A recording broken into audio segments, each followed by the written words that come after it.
Welcome, ladies and gentlemen, to the Stars and Stripes Racing League Cup Series. Here tonight, it's race number 6 at California as the drivers are trying to figure out how to tackle this 2-mile course as it's the next level racing California 200. The drivers are set, they're ready to go, and tonight could be a tone center for a lot of these drivers as we're inching closer and closer to halfway of the regular season. Here tonight on Freaky Fast Broadcasting, my name is Sam Dyer. With me is Zach Hall, as well as Robert Moyer running productions in the background. Zach, California, how are you feeling about this track?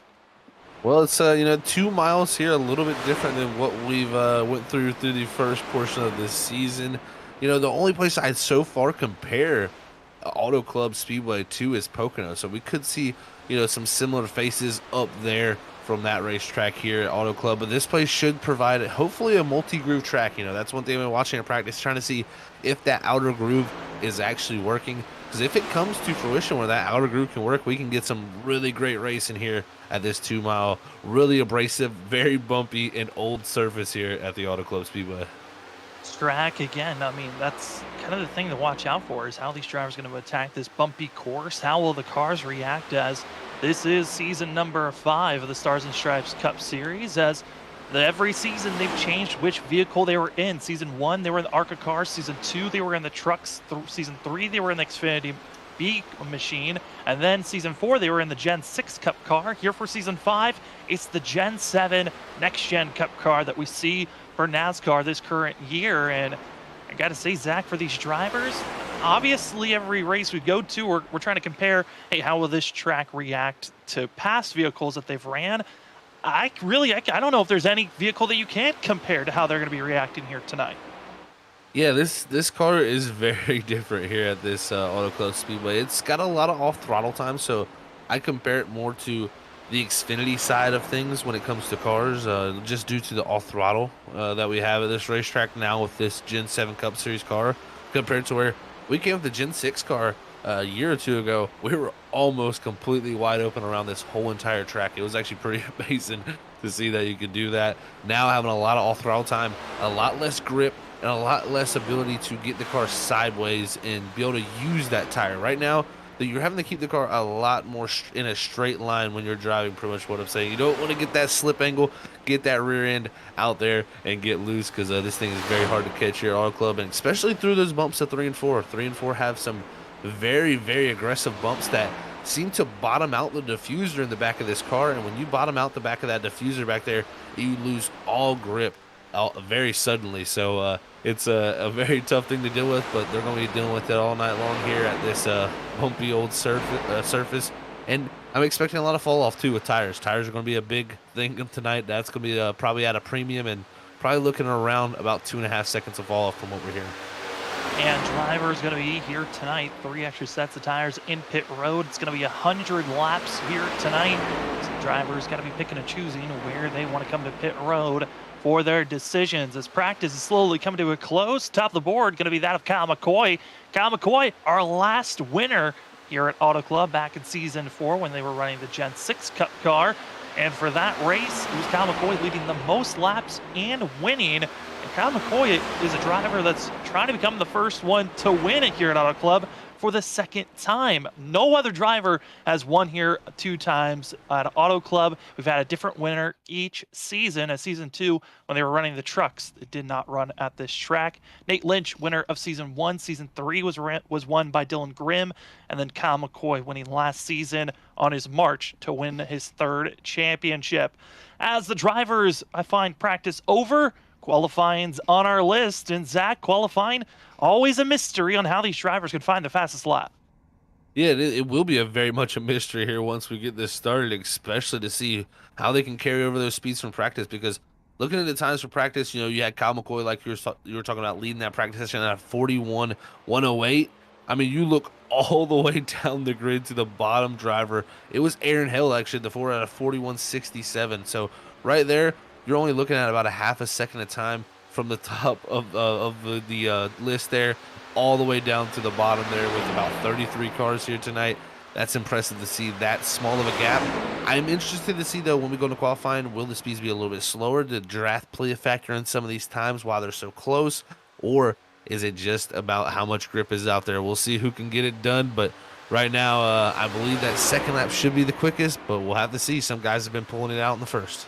First lap has been fast at moments, and then it transitions sometimes that second lap. But a driver that has found his way into being a pole award winner at this track before is this driver on screen, the 44 of Kyle Bowling, that got the pole back in season 3 when we were running the Xfinity cars, which, like you said, Zach, similar to how the drivers might have to run here tonight with this Gen 7 cut machine, and that off throttle time seems to be where the 44 feels very comfortable, as that season in the Xfinity car was really where Kyle Bowling has felt the most comfortable based off of just us up in the booth watching the 44 and on the stats.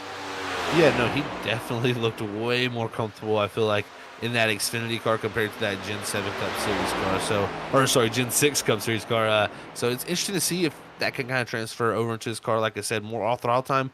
Does take a little bit of a different style and less, like I said, slip angle in the car. You got to be much less willing to try to kick the rear end out or dirt track it, as they would say. So you want to be very straight through the corners, keep very smooth, and not try to heat those tires up. That's really the key with this Gen 7 car and getting back to that gas very smooth. So we're going to see who can master that tonight, but definitely some good times already coming in. But Chris Chavez S3 on top of the board at the moment. Surrey on the first lap was the fastest in the second. Gets a little bit faster for that 10 machine, as Bowling's going to be coming away second place. Going to be Philip Chavez up to second, but the driver that's found speed and has won 2 times this season already, it's Ken Campbell, top of the board. And right as we say that, Kyle McCoy finds a little bit more there in that 7 machine. We'll see if anybody can top that here and try to take him off the top of the leaderboard. But great time there from our top 2 to break down into the 41-2 bracket. We'll see if anybody can break back into that 42-1 bracket where we saw in practice. But like I said, that might have been a little bit of help from some draft as we look at Paul House come across the line. Paul House going to be 21st on that first lap for the 18. Now going to be going to lap number 2. Much slower, the slowest lap so far of those first going. So Paul House might have a little bit extra here if he was really saving on those tires, as this 18, though, from based on qualifying, has been a driver traditionally known to qualify back in that of 20th or even worse than that, but usually is our biggest mover of the night at most races. So this 18 might not be the fastest during qualifying, but we'll find out here. Can he march any higher? 25th before coming across the line, but this go around for the 18, Paul House gonna be coming through, and after 2 miles on that second lap, gonna move up that 18 to 19th position. A little bit faster, but not fast enough to crack the top 15. Yeah, picked up some time, but just like you said, not enough there. Now we're going to see Ryan Lynch in the 3 machine. His first lap is looking to be a 42.052. So, yeah, one of the slower first laps we've seen, but we had definitely seen some big pickups on the second lap here. So Lynch going to be looking for that. Hasn't been looking for a good run really since the start of the season after that good run at Daytona here, but now at Auto Club trying to get the most out of it here in qualifying. It'll definitely help to qualify here out front. Because again, here at Stars and Stripes, we don't have any stages. It could go green all the way to the end. So starting out back could be your detriment. Here comes the 3 across the line. Ryan Lynch going to be finding himself just getting a little bit more time in for the 3, up to 12th position for himself. As 15 seconds left into qualifying, the Trey Jackson able to move up to 15th. But Zach, that is stacked up top, as that's going to be Kyle McCoy getting a pole award here at Auto Club, which is going to be Kyle McCoy's first pole of the season so far for season 5, and still searching for his first win. Kyle McCoy, it always seems like the first half of the season might not be his strongest, but he always comes along at the end. But this is a good way to start out almost halfway of the regular season for the 7 to get that pole award, as we take a look at our qualifying results. Taking the pole position, the 7 of Kyle McCoy. Ken Campbell going to be 2nd, with Cameron Sarton in 3rd. Will Bussler's going to be in 4th. Derek Offerman's going to be in 5th, with Chris Essery in 6th. Scott Rickard's going to be in 7th, with Dylan Glass in 8th. Nate Lynch going to be in 9th. And that of Robinson going to take that 10th place position. In the 11th position is going to be the 44 Kyle Bolin. 12th is going to go to Ryan Lynch in that 3 machine. 13th is going to be Thomas Ogle. 14th position going to go to Philip Chavez. 15th is going to go to the 31 of Trey Jackson. 16th is going to be the 19 of Jason Gratton. 17th is going to be Timmy McNally in the 88 machine. 18th is going to be Ross Tatum. 19th is going to be Dale Copeland. And rounding out our top 20 is Andrew Medlin. 21st is going to be that of Travis Dart, with Randy Cornwell going to be in 22nd position. The 4 of Aaron Hale is going to be in 23rd, with Patrick Hastings in 24th. 25th goes to Paul House. 26th goes to that of that of Christopher Wade. And then it's going to be that of Dylan Grimm in 27th. Brian Chu going to be taking 28th position, with that of Mark Perry in 29th. And then in the finishing out our top 30, it's going to be that of Andrew Hess. And our last 3 drivers on the field are going to be Brandon Pearson 31st and Doug Pearson 32nd. And in 33rd, no time taken here in qualifying, is going to be Zach Kreitz. That's our 33 cars here tonight at Auto Club. As 33 drivers able to put in a time and getting ready for themselves, still waiting on at least one driver to get themselves logged in into the session. That's going to be finding that of Paul House, who is still, looks like for the 18, going to decide to start on pit road, which isn't the worst decision here, Zach, but for the drivers up front, they see the pace truck moving. It's time for us to get rolling here at Auto Club. Again, tonight's race is going to be 100 laps. There are no stage breaks. We are racing it with potential going green to checkered very quickly here for these drivers. No fast repair, so if you get any damage, you're going to have to get that repaired in pit road with 3 extra sets of tires in pit road. And Zach, the fuel run for these drivers, it's looking like they could go for just a 1-stop here tonight. Yeah, we are hearing that a solo fuel run, that's all by yourself too, no draft influence. It seems to be 50 laps, so that will give you the opportunity to 1-stop this race, and you're definitely going to want to pull that strategy instead of a 2-stopper. Anything more than 1 stop is not going to get it done here tonight if you don't have any cautions. But I tell you what, that yellow flag, when it flies, it'll definitely bring some different strategies out, and it could definitely affect who has came down pit road and what type of strategies they've ran. So we'll see how they get it done. 50 laps here on fuel. Should be helped out a little bit by this draft also, so they should be able to stretch it a little bit. The track's so wide, you can go 6 to 8 wide at times, but could this race stay green? Well, it's kind of the roll of the dice. You never know truly what you're going to get. This race could go green all the way, and it also could be a caution fest. It's pretty, Zach threw it out similar to Pocono. I think it's almost exactly like Pocono on the fact that it could stay green or we can get cautions. But for the drivers right now, they're ready to see that green flag in the air. The Stars and Stripes Cup Series for the next level racing. California 200 is green as we're side by side heading down into turn number 1. Yeah, that was a great start from that outside lane. The 15 there, Ken Campbell, able to really stay alongside the 7. The 7, as we power through 1 and 2, is going to get it done and come off the turn 2 with that lead. Up turn 2, and now going to be aggressive on trying to move forward, as well as watch out for the 94 of that of Cameron Sarton. But the draft already a factor here just by hitting the backstretch on that of lap number 1. If you're on the inside and you don't have any help, you are in the danger zone. As Will Bustler trying to drop down low to get any extra speed. But coming out of turn number 4, it's going to be Cal McCoy leading lap number 1. Yeah, like you said, Sam, you get stuck on that bottom lane. We got a little bit of stack up. I think that's Brian Chu there back slow as we got a car actually in the grass. That's Aaron Hill in the 4 machine. So bad start for the 4. Going to have to fall back here to this 33rd position. Actually, sorry, still ahead of Paul House, who's still sitting on pit road, but he'll be back here in 32nd. But already early trouble for this 4 machine. Yeah, and for that of Aaron Hale, went back, and it was getting loose in the center of the corner, pushed up the 4 into that of Brian Chu, who then threw the 11 into the outside wall while the 4 just went down into the grass. More damage was given to the 11, who might have to come into pit road with that heavy damage for himself and has a required damage flag. It's a black flag with an orange circle. We sometimes call it a meatball flag. And right now, Chu being forced to go into pit road as we're 3 wide, battling for that 3rd place position. Yeah, Scott Ricker getting aggressive there, taking it to the bottom lane there, making the pass on both Will Bustler and the 10 machine of Chris Esther there. But Esther going to fight back strong on the outside lane, have the draft of King Campbell to pull him back up. And Sarton also in the 94 last week's winner Richmond, he's coming into the picture with the 16 of Glass. Also with that good run at Richmond with all those bumps and bruises, somehow got a great finish. He's back up here at Auto Club running well. well and hoping to gain any position possible. Right now, inside of our top 10, one of our biggest movers is the 91 of Jason Bratton, trying to move up any more possible. As we see here, riding on screen, it's going to be the McDonald's machine of Cameron Sarton, deciding to put away that of the Mickey Mouse machine and hoping that he's going to be loving it at the end of the day. As the 94 is coming at turn number 2 and just picking and choosing where he wants to place himself on the backstretch. Yeah, this right now is very stacked up racing here, and everybody's got probably a different agenda. It's always interesting to see those different agendas. And someone like Ken Campbell right now in second, he doesn't like he even wants to get anywhere close to Kyle McCoy. He just wants to hold on to the track position in second there and try to keep those tires underneath him there, because if he goes up here and challenges Kyle McCoy, he could very well burn his stuff up. But he's also playing a dangerous game there of holding everybody back there like that. It can get stacked up at times, and some drivers will get a little over-aggressive and maybe make a mistake and get into it. We also got to see there for a quick moment as we were riding on board with the 91 and Jason Bratton trying to utilize the apron on the front stretch.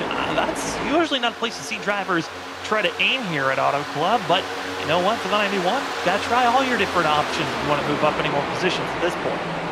Yeah, if they're not there, I guess you say go there. So he was looking for any bit of ground to gain, and you can cut a little bit of a distance there, but just with that draft up top, most guys stay up higher there due to that. But everybody fanning down the racetrack now, trying to break draft. You're going to see that a lot here tonight of these guys cutting back and forth across this front straightaway, really trying to take away any advantage that the driver behind them has by following in the wake of that car up ahead.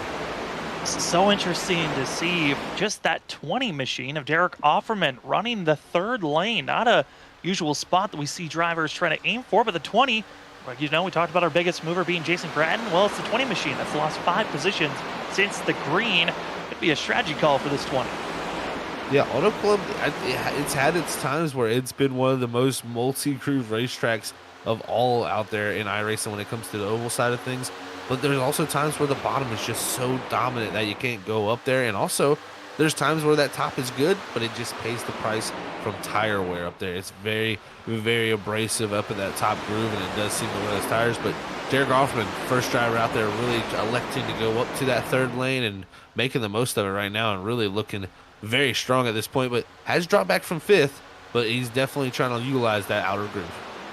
Drop a little bit further back, we find the M&M's machine of Tim McNally, as well as the 44 Kyle Bowling and Andrew Medlin going to be working with one another side by side for 12th that you're seeing on screen. But I want to drop a little bit further back to that of 17th. That's where we find that is Zach Kreitz, who decided to start on not qualifying, one of the only drivers not to qualify. Started back at 20, that of 32nd position, already up to 17th here, Zach, and poised to move up to 16th.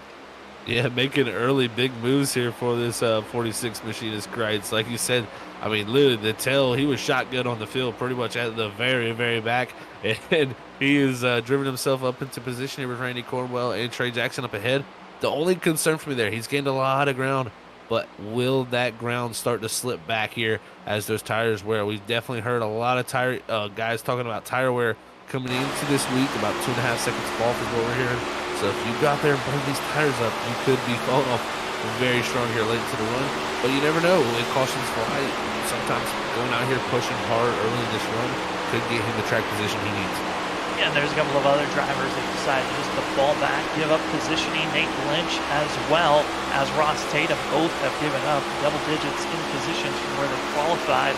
We're deciding to see how much positioning they can gain back as this run continues on. Well, 9 laps in, coming to lap number 10, we got to move back up for the battling for 10th place because they're getting frisky up here, as you see on screen, and it's Zach Kreitz that's coming in trying to steal all this positioning away. The 46 potentially was about to take that at 5 positions or more in a blink of an eye.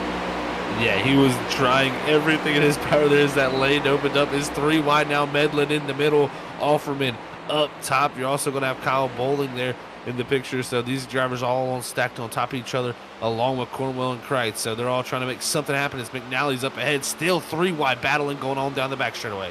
Looking like a Christmas tree, and that at the bottom is going to be the 88 who's leading this group. Everyone else going 3 wide, 2 wide, and then they're just one driver behind watching all this.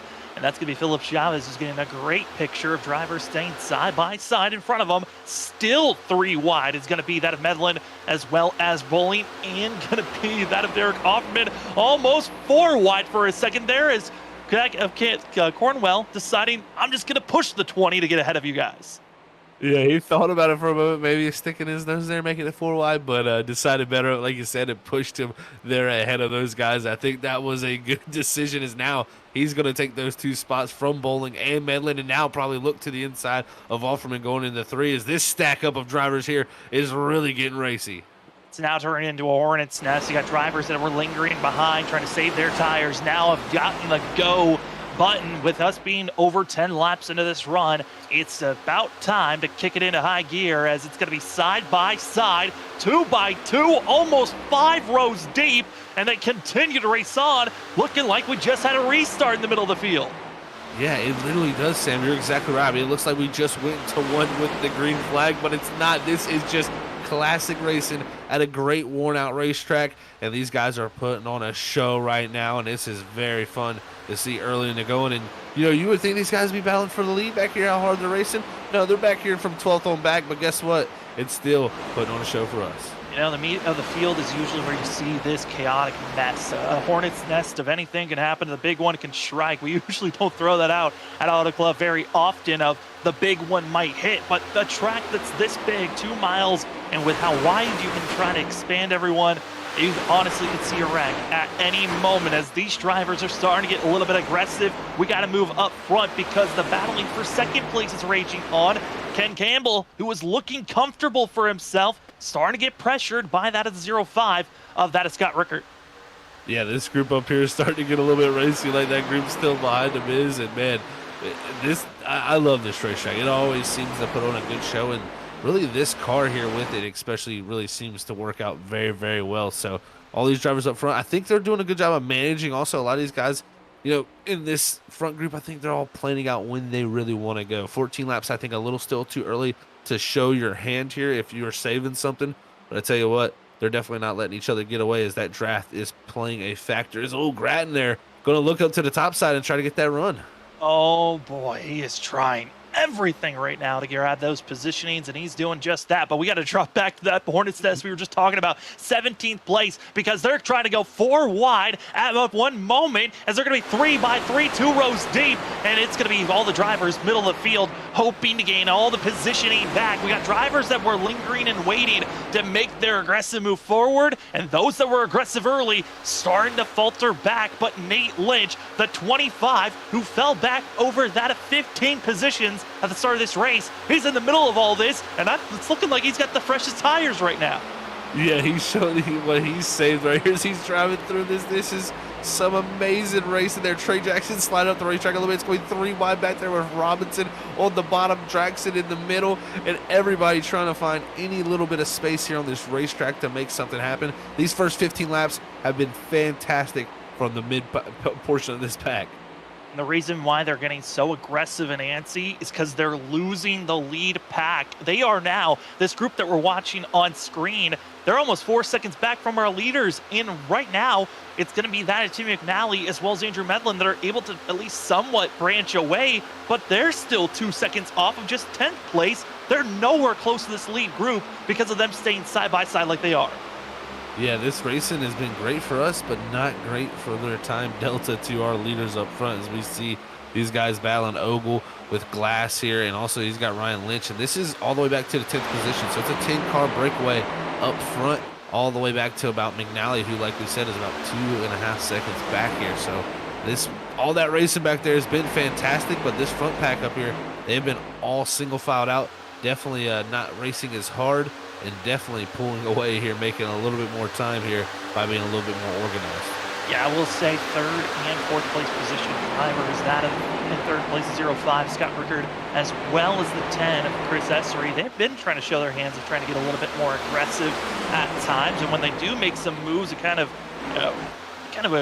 falls back into the drivers behind them, where it gives them opportunities with everyone checking up.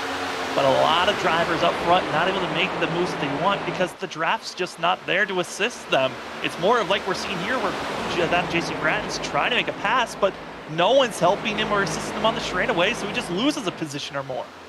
Yeah, you'll see here, like you said, he's going to be all by himself now, but luckily those guys going to drop down here. This might catch Thomas Ogle out a little bit, but Ogle going to have the outer group. The outer group is a lot easier to defend, and he's actually going to have almost a nose ahead entering the corner too, so that really allowed that 83 to roll that top side. But yeah, like you said, when you get stuck down low by yourself there and that draft doesn't help you, it is so tough to make passes here when it's this single file line.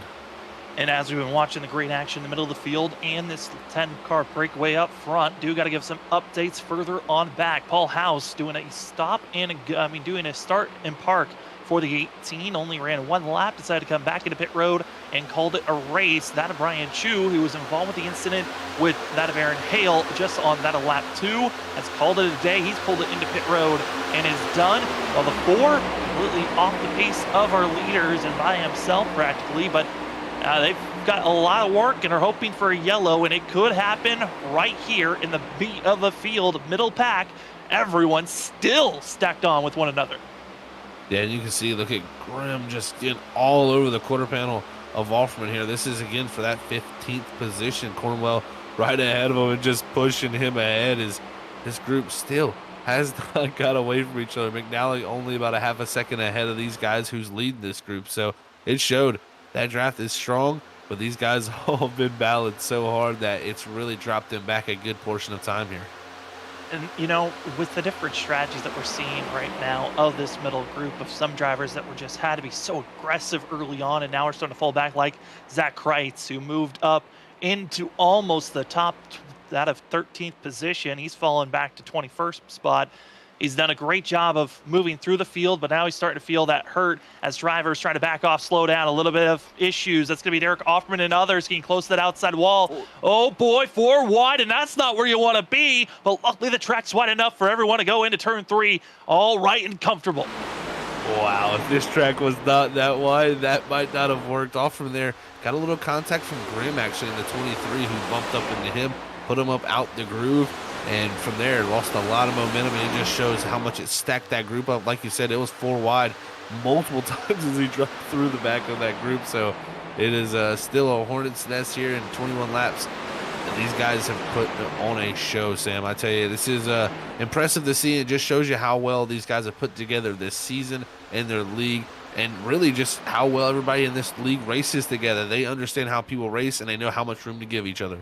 I mean, this is what you get. 6 races into the season. Drivers starting to understand each other's driving styles and tendencies, and it allows us to get this great of action as the middle of the field still side by side. But Zach, as we've been seeing all the action here, they've lost another full second on that lead pack. Yes, the time just keeps dropping away, and they're actually starting to lose Timmy McNally and Nate Lynch there a little bit. And also Medlin is trying to break away, but it's Joshua Robinson who's finally got out of that group there, as it looks like up ahead of this group is even Dylan Glass, and Lynch still battling is still a 10-car group there from about 3rd all the way to 10th is Kyle McCoy. He's trying to do the best job if he can and break away from these guys, and that's going to be tough to do.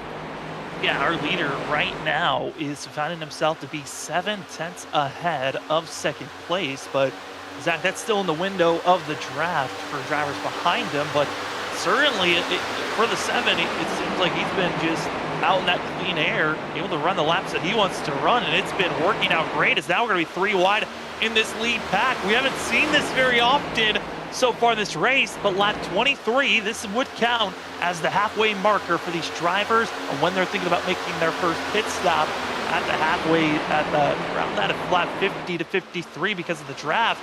So these drivers, I think they're starting to recognize, hey, if I've been saving but sticking with this lead group, it'd be time to cycle my way up front. Yeah, it very well could be that time where some drivers are saying this is the time to go use a little bit of these Goodyear tires and try to go up there and catch Kyle McCoy, because if you're watching Kyle McCoy... Oh, no, issues, front stretch. Wade as well. It's going to be others.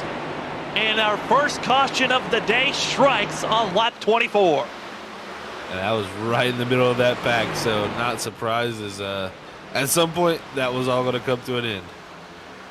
See there, the 53 going to be moving along.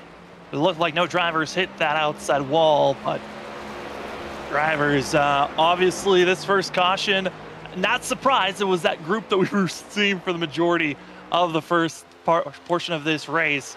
Everyone on top of one another, and just one mistake costing it for the majority.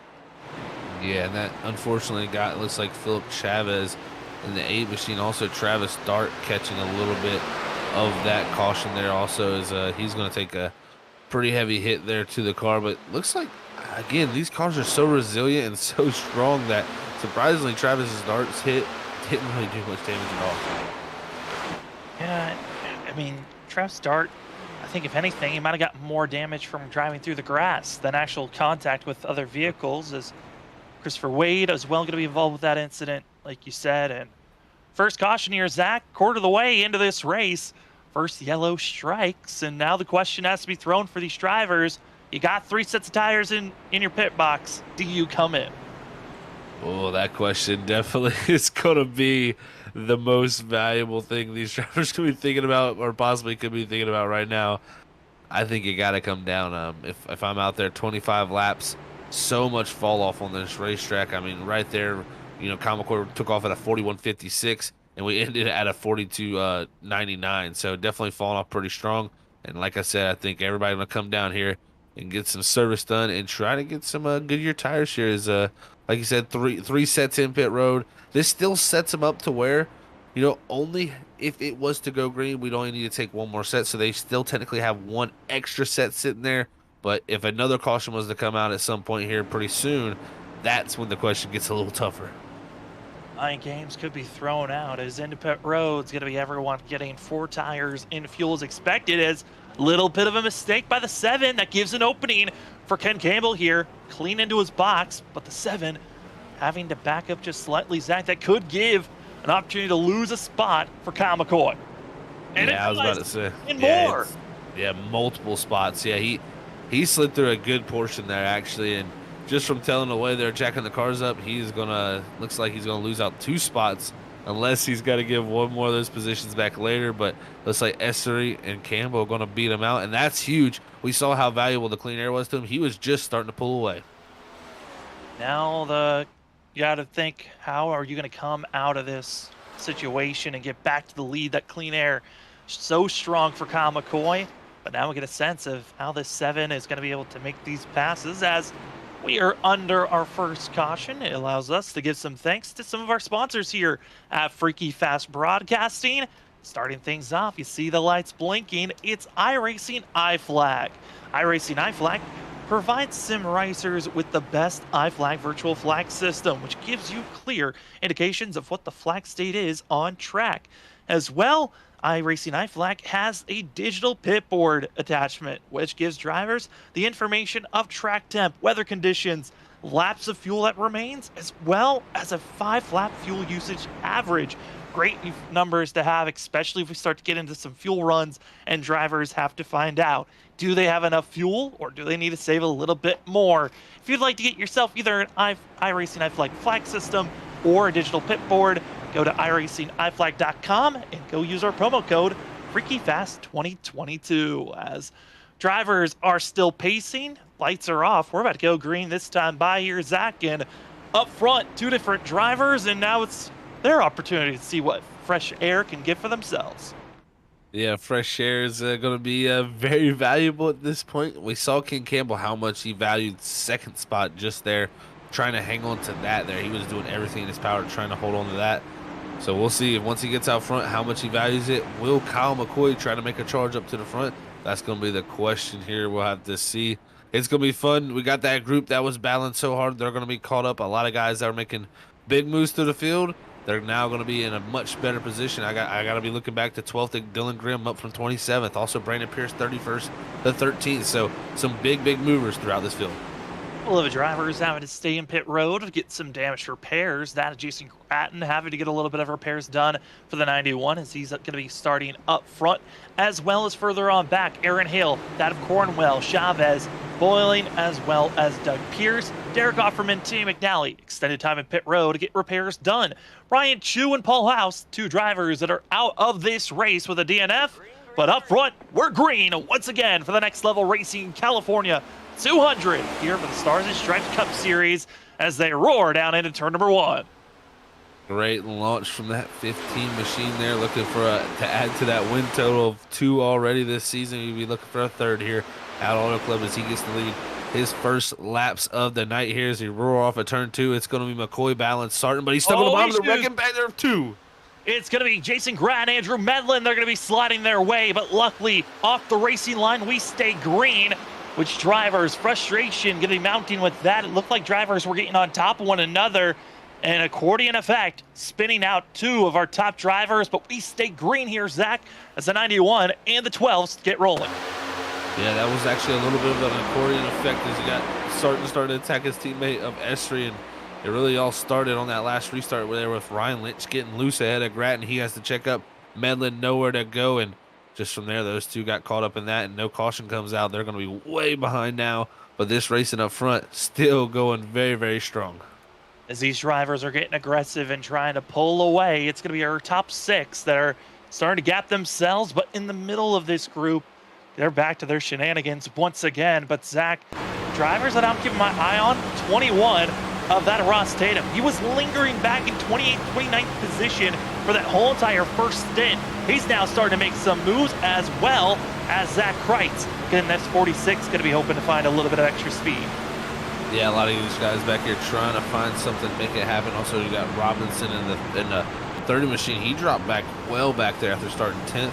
Like he's doing a little bit of a different strategy here, pushing a little bit harder. And, you know, the thing is, these guys were planning on doing a 50-lap stints here and cutting this race in half to hit pit road. Now they know those stints, they got shortened up a little bit with that 25 laps there. So take 25 laps away from this 100-lap race. Now they're going to break this 75-lap race up into halves, and that's going to be less laps on these tires, so you can push a little bit harder. And we got to go up to the lead because they're battling right now. It's going to be that of Chris Essery on the outside for the blue 10, getting a great shove by Cameron Sarton, and it's going to be the 15 of Ken Campbell. No assistance, and now going to be side by side. Going to be 2 rows deep, might be 3 wide as Will Bustler trying to force the issue here with the 7. Looks like Campbell going to slide up in front of Rickard there and try to make something happen. Bustler has to check up a little bit. This lets Kyle McCoy get to that quarter bound and get a little side draft, heading down into 3, see what he can do with that as he's trying to gain ground on this group here. But man, oh man, the teamwork right there from Sarton and Essery allows those 2 to pull 1-2 right now. Essery leading for now, the 10. Still searching to find himself a win this season, and I just feel like Chris Essery, a driver that we know has the speed to be up in this lead pack, but it's been the consistency at the end of races where the 10's been faltering for the last couple of seasons. He's been consistent at times, but getting the wins is where he's looking for. Yeah, he's led laps. He's been fastest. Oh, Kyle McCoy going to make a big move down the back straightaway here to make it 3 wide there as Bustler is going to drop back here and really try to pinch down that 7 machine as Scott Rickard closes him off, and that's going to check that 7 up, and he's going to slot behind. Lots behind, and just pick and choosing where you want to place yourself. And all this racing is now starting to space out drivers, which now gives Thomas Ogle and Dylan Glass a little bit more draft to try to close in on our leaders. And if they close in, Dylan Grimm and also other drivers are going to be trying to find themselves in this lead group. And right back to seeing the chaos. There's going to be the 22 of Cantwell. This is battling that's going on for 13th, 14th position. And it's just still the pandemonium at times of where you're going to go as, don't want to be playing any peekaboo as they start to get themselves a little sorted here. Yeah, it's the hot zone back here tonight. You can just see everybody going for every little position back here around this spot, trying to make something happen. But I tell you what, you also got some stuff heating up front. Rickard trying to make something happen, and he looks like he's dropping back, though, as the draft is just so powerful from staying up top. But again, dives it down low here, trying to make something happen as that 05, he pulls up alongside the 94. Just can't get close enough to slide up in front of the 15. We've seen the 7 diving it down low. But one thing I'm curious about here, Zach, is we've been watching that of Essery. We saw Ken Campbell leaving at a moment, but it's Kyle McCoy. He's still searching for any type of position to ride on board with 05. Scott Rickard, but The 7 has got to be thinking methodically here, and he's doing a great job. But because of the side-by-side racing, it was single file for so long in that first stint. We're starting to see other drivers attached to the rear end. Catching up, Thomas Ogle, he's now caught up to this lead pack. Yeah, great job by Ogle just to stay smooth and just stay patient. He's got right back up to the back of these guys. They've been battling very, very hard, and Rickard trying to make something happen. But again, right here on this outside line, look at this, guys. They're going to power right by him there from that push with Kyle McCoy. Now the fourth, so has got one spot there from Rickard and got by Bustler also as he's behind both of them. But Rickard, again, just dives it to the inside, and he's been doing a good job of making that stick. That's a beautiful slide job by the 05, but here comes the crossover move potentially going to be from Kyle McCoy behind as see Will Bustler side drafting and immediately going to be side by side with the 7. That is pure speed by the 36. He's going to throw it down low, trying to give his own attempt at a slide job move.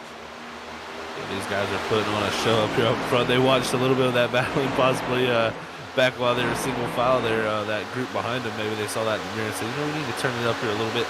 And again, like I said, a little bit shorter of runs, so these guys are going to use their tires more frequently than they would for those 50-lap runs, really trying to make them last. So they're going to get a little bit more aggressive and try to get that usage out of them. As this is that second little pack here forming up, being led by Ryan Lynch.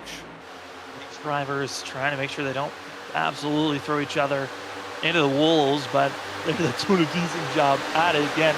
Brian Lynch and others, this is drivers 10th on back that are in this group that we're watching. And, you know, talking about drivers trying to kick it up a notch for this lead pack, I mean, could it be a factor of them recognizing after that pit stop of, oh, we really didn't use up our tires as much as we thought we did? No, that very well could be it, Sam. You know, they're probably thinking, man, saving that much really didn't get me that much. And they saw how much track position and being up with the front group probably matters. So a lot of guys probably kind of threw that whole mindset of saving tire out the window and kind of pushed a little bit harder. You're seeing Aaron Hill, who, remember, he had that major incident coming off of turn 2 that caught him out early in this race, or sorry, off of 4 through the grass, but he's now broke his way up into the top 16. Yeah, and, you know, with Aaron Hill making these moves again, using up those tires as behind them, going to be 4 wide for a quick moment, now going to be 3 wide as it's Ross Tatum as well as going to be seeing Trey Jackson and Nate Lynch going to be side by side, 3 wide, and hoping that they don't cause any problems with one another as we're 38 laps into this race, about to be starting lap 39. Still this middle of the group, they're trying to gain everything, but at the same moment, they're losing all this ground. Yes, again, losing ground, similar to what we saw in that first run. When you race like this side by side, it's going to definitely still affect those lap times, and especially getting side by side. Not only that, but it slows the cars down when you get side by side with the aerodynamics, and you see that happen all the time. But this group continuing the battle, it's just going to be a continuous time loss for them. But you know, they're battling for these spots, trying to make up as much ground as they can. But sometimes that can be your detriment of why you can't, you know, get any farther up, as that the groups that seem to have the least amount of resistance can really get those faster times and be more consistent. Well, we saw it there in that picture. Drivers really bobbing and weaving, especially the 4 of Aaron Hill, who's very aggressive on diving to the inside, then up to the high side, trying to find that opening and not hesitating. But Zach, you touched on how the fact that this track is old, it's bumpy, those aggressive, you know, immediate moves, could one of these bumps ruin someone's day if they're being that aggressive? Oh, they definitely can, especially down the back straightaway. The front straightaway it's semi-smooth, I would say. There's bumps on it, but it's pretty smooth for a front straightaway. This back straightaway, though, you see a lot of guys, they run almost a half a lane off the wall. And a lot of times the reason is because right against the wall, there's some pretty gnarly bumps, but also down the middle of the back straightaway, halfway down it on the inside, there's some really bad bumps. And you go make those big moves like you were talking about, Sam, and especially with this car that has a lot of ground effect in it, where we make downforce with that diffuser in the back of this car. Anytime you run over bumps, it creates a little bit different of a pressure underneath that diffuser, and it makes that grip level change instantly. And when it does that, it can easily snap away from you. So drivers got to manage that not only, but also their tires. Survive to make these moves as we ride on board with Zach Kreitz, as he's going to be seeing that Joshua Robinson, the 30 machine, who's been having a fabulous season for himself, has had a couple of very strong runs for the 30 machine, and then again get another one here tonight, as he was our biggest mover from last week as I believe it's been 2 weeks in a row where the top that of Robinson's been our biggest mover in points after a race. Yeah, he's shown a lot of strength here as we drop back and look at our winner from Daytona there in the middle of 3 wide on the front straightaway as these guys continue to battle it back here for around the 22nd spot. So similar to what we've seen for 15th, but happening right here in the middle is Patrick AC in the 9. He's going to be the s'more in the middle, or the marshmallow in the s'more here, is he's going to be stuck there in the middle down this back straightaway, but it looks like it's going to even out here to 2 wide. Yeah, I mean, seeing some drivers, those that have been veterans, others newcomers. The 55 of Copeland going to be making his debut race here this evening for the 55 and been joining up with different teams coming into the season. It's good to see drivers still evolving on who they want to have on their teams each and every race. It's interesting to see how the team dynamics, especially on, start of the season, it was all that a team Storm Motorsports with having Christopher Wade and Ken Campbell dominating. Other teams now trying to build up to see if they've got a chance to go after those, as that of Team Mafia going to be the team that we get to see this 55 join. Yeah, and we see how valuable teams can be as, big run down the back straight 3 wide again here as he's going to look to that inside to try to make that move between Cornwell and Hasty. It looks like that will happen. There, 3 don't get tight there and wash up into that 9. That'll get a little bit dangerous, but again, we see how valuable teammates can be. I mean, all the way to the lead up there. That's a good point. Chris Essery and Cameron Sarton, those two work together great as teammates to get to that 1-2 position. And right now, utilizing that a lot is, we look back here, Sam, this is the driver that was caught up in some mess there for this last restart. And about 12 seconds back, it's Andrew Medlin. Yeah, Andrew Medlin, usually a driver that we get into our driver cam, and hey, we'll get into the driver cam for the 12 machine as you can see the focus is still there, but a little bit more relaxed than usual is Andrew Medlin. Now just in cruise control, waiting for a caution potentially to come out as well. I would say just hoping for anyone else to have a mistake to happen so we can get back into this game. Yeah, and you got to feel for him because he started 20th, didn't have the greatest qualifying, had worked his way up to 8th after that restart, or after that pit stop there at lap 25, and just got caught up in that little bit of a accordion effect, couldn't get slowed up, got in the back of Jason Gratton, and from there those two got spun down the track, and both of them well behind this pack and really having to hang on to what they got. Is you can still see, like you said, still focused, still chugging along, but he's going to need some type of yellow to help him out.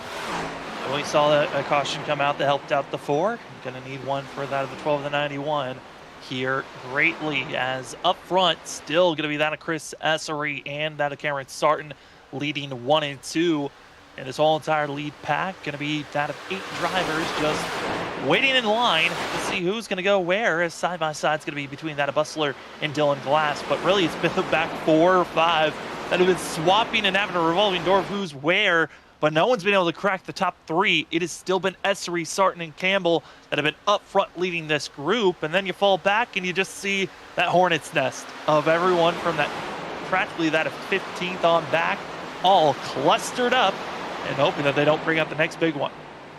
Yeah, it's a good right around that position there. It's really now it's about 18th and 19th in that area around Aaron Hill, Trey Jackson. They're leading that group, but yeah, it stayed stacked up here. I think we've had 2 wide racing for pretty much every single lap here at Auto Club. There hasn't been one lap I think we've had all the cars here on this racetrack single file. It's just been non-stop here for the 47 laps of drivers trying to find the grip, and look at them just spread out. That's, again, this combo of this track, this car is just one of the best here on the service at iRacing. I got to applaud them for putting on a great show here tonight at Stars and Stripes once again here, always on Thursday nights. And if you're enjoying it out here, folks, make sure you keep tuning back in here Freaky Fast on Thursday nights, because it's pretty much like this every week. Me and Sam can tell you that. One thing that we usually see is that late caution as well. You never know when it's going to come out. Yes, this series has had clean green races where there's only 1 to 3 cautions that come out and there's a long green flag run.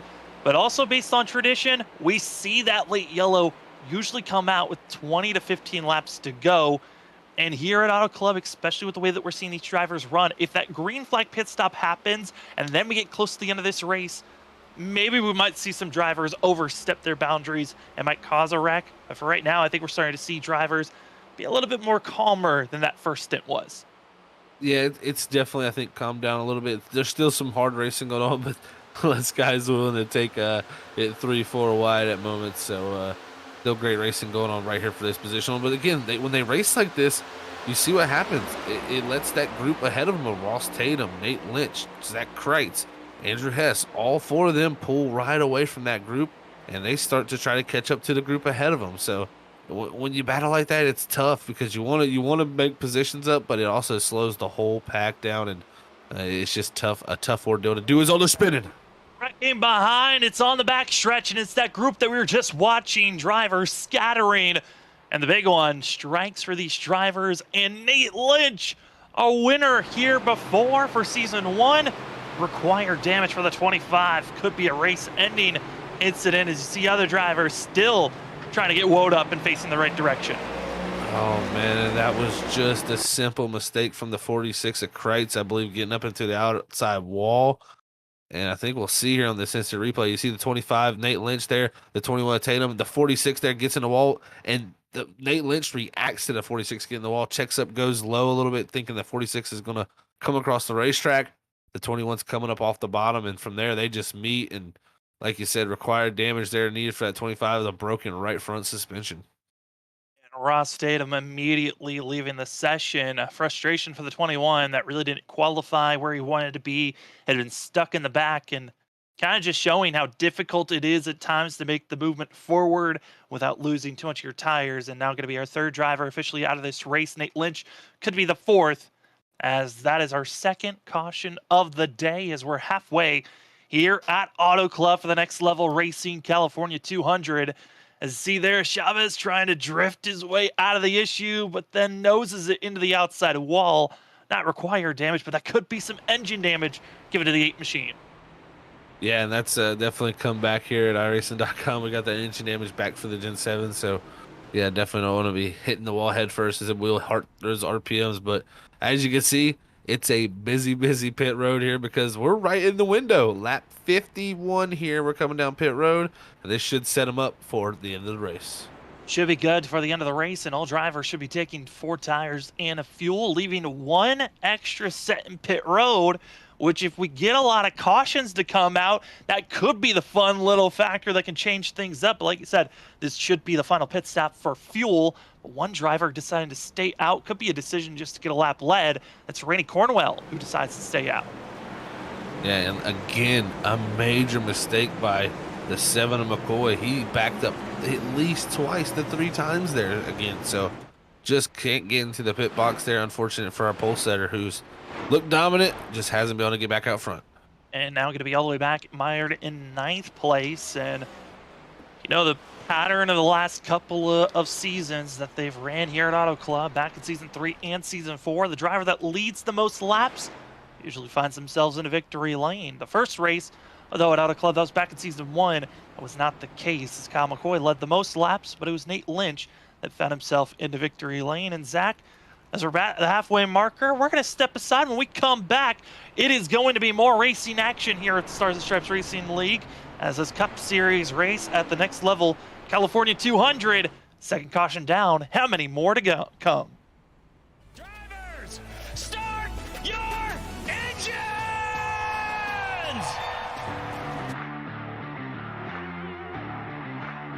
4, 3, 2, 1, green screen.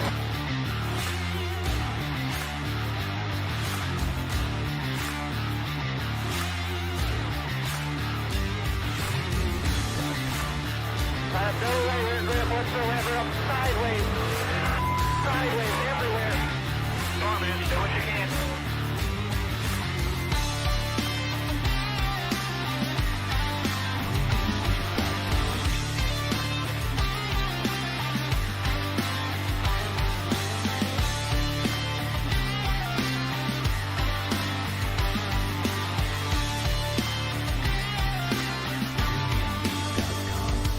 The vibration in this car is the worst vibration that I've ever had, and the shifter's broken again.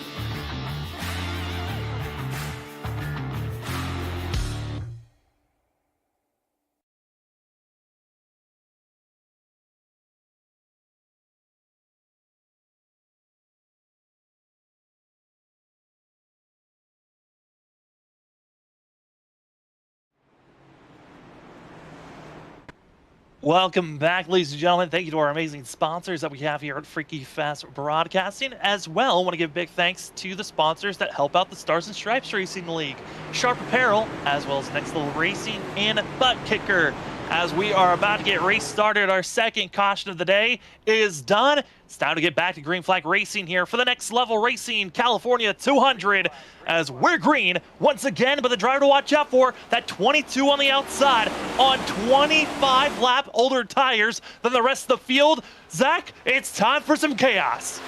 Yeah, this is about to get interesting here. Entering one, we'll see how far does he drop, and right there, Cornwell already dropping up to the top side of the racetrack here and trying to figure out what's going on with that race car, because 25 lap older tires, as soon as we get to 3 and 4 and everybody's tires are up to heat, he is going to be in trouble. And now the real thing is going to be the exit of the corners, because you can see here Cornwell going to be stuck in it all the way to that third, fourth lane, which a lot of drivers don't get to until we've got the tires really heated up. But it's on the exit where everyone wants to merge up to the higher lane, and blinking like that's not going to be helping other drivers either, as he is so much slower than the rest of the field from the lead back to 8th in just 1 lap. Yeah, it just shows you what 25 laps on tires will do, and again, he's going to constantly be under threat from people on new rubber, and it's going to be McCoy looking to get by along with that. Ryan Lynch, and like you said, it stacks up there right on the exits. Drivers are going to come up on him and think, hey, I'm clear entering the corner. I'll be clear exiting the corner. No, you're going to catch a slower car on the high side there on the older tires, and you're going to have to make sure to give him room there, as he's much off the pace and everybody trying to scurry by. Well, from 8th, and how much further back will it be this go around? As on the exit of the corner, got to be careful, as that of Pride's able to get on by. But 8th now back to 14th. Reddy Cornwell, he's now going to be mired in the middle of the field where it's been the most dramatic. But I got to say, this restart, drivers, I think they got so nervous with the 22, being a lot more patient, single filing out for the majority of the field right now. Yeah, it looks like everybody, like you said, they might have got a little bit nervous there, saying, man, we got a car with older tires right in the middle of the field. Let's give him a little bit of room, but they're wrecking farther back, and the caution is going to fly. Wrecking back, and it's drivers that were trying to recover from incidences, and it's going to be the 9 stuck on the higher lane. That's going to be Patrick Hernandez. Patrick Hastings is going to be up there, as drivers hoping that they don't get involved more with that incident. But Zach, already going to be seeing drivers caught up in a wreck, and they hadn't even caught up to Cornwell yet. Yeah, they literally hadn't yet, and I think this right here is just a little bit of maybe Grattan not knowing that they're 3 wide here, maybe trying to come up the racetrack here, and thinking why is Copeland right there on the door of the 55, but he's got the 9 to the outside, so they're 3 wide there. The 91 comes up, and unfortunately from there the 55 bounces into that 9, and luckily a lot of guys somehow missed this, but people turning right in front of them. But man, it could have been a lot worse for a group of those people. A lot of smoke being blown out. Maybe thought the wreck was going to be a little bit bigger, but luckily it wasn't, as Hastings and also others able to slow up. But heavy damage for the 9, who's most likely going to have to come to pit road. Same for the 55.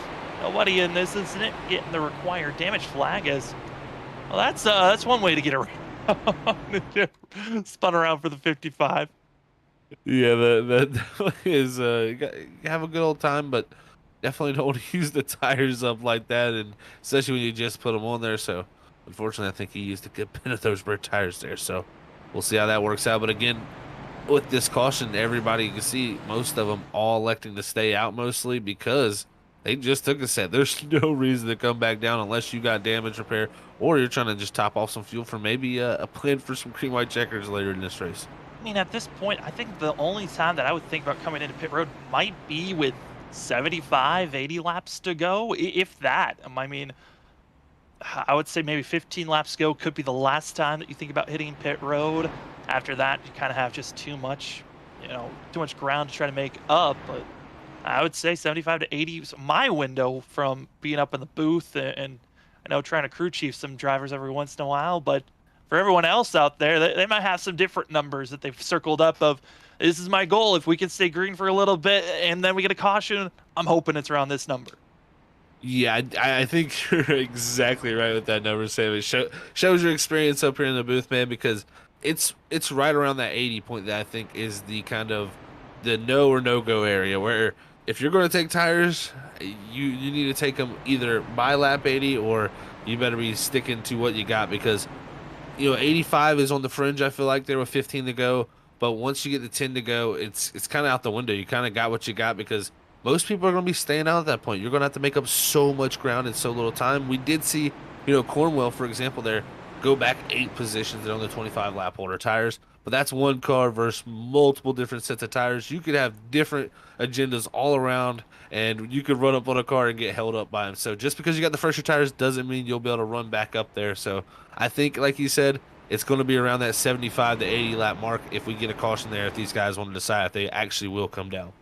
Well, we are now waiting on the drivers to get that one to go indication for themselves, and it looks like they have gotten it. So with that, still got about a minute and a half of just pacing, so it gives us time to thank another one of our sponsors. And Zach, we've seen a couple of drivers be taken off track, and I think they might have, if they were throwing admin yellows, they might have want this box for themselves.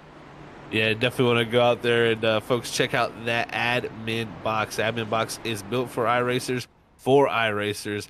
And each admin box, it connects via USB with pre-programmed commands. No key bindings necessary for race control, driver functionality, and pit options with LED backlighting to make every button highly visible. So make sure you head on over to adminbox.com. That's adminbox with 2 X's there to get yourself in your hands on race control at your fingertips and use that discount code FFB/box with 2 X's there to get a discount. So thank you to adminbox for being a proud sponsor here at Freaky Fest.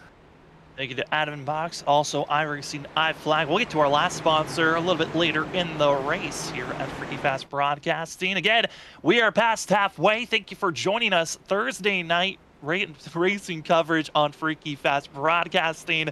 This is the 6th day in a row, and now a new trend here at Freaky Fast Broadcasting where we can do 6 days in a row. Tomorrow's gonna be our off day, and we're right back to 6 days in a row again, and we're happy to give you amazing racing coverage here on Freaky Fast Broadcasting. My name's Sam Dyer. With me is Zach Hall, as well as Rob Moyer in the productions, many other commentators throughout the week. But for the drivers right now, we're back to Green Flag Racing for the Next Level Racing California 200. It's going to be that of Chris Essery once again getting the lead, and Sarton trying to just assist and block any way possible. Yeah, we're seeing Essery really try to hold on to that gap, and Sarton there with them both 1 and 2 like that. It gives them a huge advantage. It makes defense right there, and a one-car bubble for someone like Essery will be a huge help coming down to the end of this race when it comes down to that factor. So they want to hold on to what they have, but everybody back here, they're trying to gain any little bit of spot to go up there and challenge them. 3 wide, trying to pick and choose where you want to go as drivers trying to help themselves on gaining positions. Again, they got a quick yellow, weren't able to really utilize those fresh tires to their full potential, but you're willing to try everything now. 40 laps to go when they cross the line. And for our leaders, they're also starting to get a little bit risky because Ken Campbell has split the gap. He split the teammates. He's in 2nd place, and Cameron Sarton was in a little bit of trouble as that of Scott Rickard starting to show a little bit of his cards here, but Zach gets on. Drivers getting aggressive. Will Bustler's trying to do a slide job move. He's diving it down low, and now for a leader, gotta be careful for Chris Essery here on the front stretch. Yeah, this is getting way more aggressive for sure. It's heating up front. And Campbell was 2 of the quarter panel off of 2. Just could not get that 10 to slow down. The 10 had a good enough run to clear himself. But he got Kyle McCoy back down to 7. He's going to be diving it low, trying to make something happen there ahead of Will Bustler. But we've seen that bottom lane. Every person who's tried to make it work has dropped back. It's been tough to get it done. You got to have the help. You got to be patient. But McCoy right now trying to get it done quickly just doesn't have the room to slide up into the top. Also got a good picture there of the squeezing action on the center of the corners. That outside lane just comes down and doesn't allow that driver to get back to the throttle. It's going to happen again here in the center of 3 and 4, but it's the 05 Scott Rickard trying to find a way to get in front of the 15, not able to, as they'll have to drop back into his hole that he had between that of the 94 and the 36. But it's going to be Kyle McCoy. Now Will Bustler sees an opportunity, diving it down low with the momentum. But Zach, that center of the corner, it's where that driver on the inside just has no opportunity. Yeah, you really don't, Sam. And you gain so much time by taking that lower line, by that entry and that shorter way around, but it just has no momentum on the exit. And also that top line with the draft and the momentum, it's just a deadly combination, and it makes for passing very, very tough when you have these single file kind of trains like this up front. And drivers who are aggressive, like Scott Rickard and Kyle McCoy, they sometimes lose out. Sometimes you gain, you find a hole to slide up into. But if you don't find that hole like Scott Rickard now, he's dropping back. And luckily for Kyle McCoy's sake, he's found the hole as he's diving into the inside. He's going almost for the lead. Down low, going to be trying to take 2 for 1 here, as it's going to be sliding up, hoping that he's got an opening, but it's going to be that of Karen Sarton just finding the momentum. But here comes the push, the draft, the 0-5 of that of Rickard. It's going to be trying to help that at the 7 of Kyle McCoy, but it's more so of just getting in line. We'll try it once again, as here comes Brandon. Going to be that of the 38. Brandon Pierce finding a little bit of momentum for himself, trying to sneak his way forward. Yeah, he had a good run earlier this season, showed a lot of pace, and has been one of our biggest movers throughout a lot of these races. And once again, showing that from 31st up to the 7th spot. But again, that bottom lane is so tough. If you don't find that outer groove to get into, you get so swamped there. And I tell you, it was 3 wide between McCoy, Bustler, and Rickard, as Rickard makes a man, what a move around the top side there to get to the quarter panel. I don't know how they survived. They were so close. Thought we were going to see someone get clipped, but they held on for now. As further on back, we're going to be seeing drivers. This is around 10th place, where we have that of Robinson trying to dive his way forward and trying to get by that of Thomas Ogle. Ogle's kind of been, as well as Dylan Glass, I gotta say, they've been really under the radar, haven't been a true factor in my eyes of going for a race win, but the consistency has been there for the 83 and the 16 here tonight to keep themselves up front. As speaking of up front, here comes the dive, here comes the move, the 0-5 not able to squeeze up, but he's gonna force the issue and trying to get in front of Ken Campbell, but Campbell won't give that opening. I tell you what, also look out, it's the 38 of Brandon Pierce. He's drove his way up into the top 5 here also, as he's looking to make his way all the way to the lead here. But I tell you what, that inside lane, Rickard is making it somewhat work. He's trying everything in his power to make it happen. But right now, again, that top side, just too much and too powerful. As Rickard slides up into 94 of Sarton there, as he's going to drop low. That was a wild closeout. Slice and dice, I'll give it a try down below. Here comes the 94, trying to pick and choose where he can find an opening, and it doesn't look like it's there. Karen Sarton, he was in one of the most comfortable positions following his teammate, but now he is forced right into a mess where he cannot find an opening and going to be losing even more positions. From 3rd, now going to be back to 5th potentially as he dives it down low. Kyle McCoy, he's got to get a good run in the center of the corner to block off that 94. Yeah, and right now, Sarton, he's unfortunately side by side with Rickard, so he can't pull high. He needs to try to track up a little bit and get in that hole. Does a good job of dropping in there. And that's exactly what he needed to do, like you pointed out there, Sam, and he did an excellent job of it. And when you get down low there, that's kind of your goal as a driver, is to get one spot, slide up, and get to the top line, kind of regain there for a little bit. Hold out until you see your opportunity again. Some drivers get a little too impatient. They try to make something happen almost every single lap, and then it just ends up biting you. Watch out, here comes Rickard. You saw the momentum from that overhand view of the chopper cam. Throwing it, diving it, but not far enough. Here he comes back up, almost clipping. Great job getting on the brakes and woeing up as Scott Rickard, because that could have been bad, wiping out Essery. Yeah, that was so close. Their lines almost came together right there on the exit, and you can see the momentum loss from that. He's going to go all the way from challenging for the lead back behind Brandon Pierce for 6th. Sometimes you got to risk it all, but that means that it's a double-sided sword.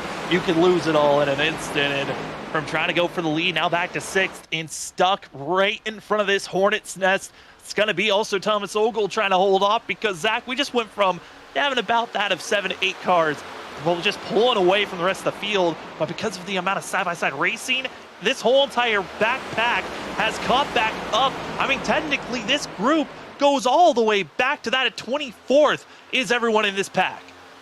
Yeah, that single filing of the front line did not happen this time. The battling ensued, and it kept everybody right here stacked up together. As you got 3 wide farther back in the pack with Ryan Lynch and the 3 machine, Kyle Bolin in the 44, I mean, it's all over the place as everybody's trying to find grip right now and spreading out around this 2-mile racetrack. Or wide. I won't be surprised if we go 5 wide at one point here, Zach. I mean, these drivers are searching for all the grip, all the momentum, and right now, leading the way is going to be that of Chris Essery, that clean air. We've really not seen anyone make a pass for that lead position, except for when Ken Campbell was leading, where he did not have a teammate, and that was Chris Essery that had Cameron Sarton on his back bumper, helping and assisting, but we're 3 wide in the middle of this group, and everyone can kind of sense it is getting all contact. There it goes, wrecking, and it's going to be seeing drivers scattering in the front, and that's going to be Kreitz who's involved in.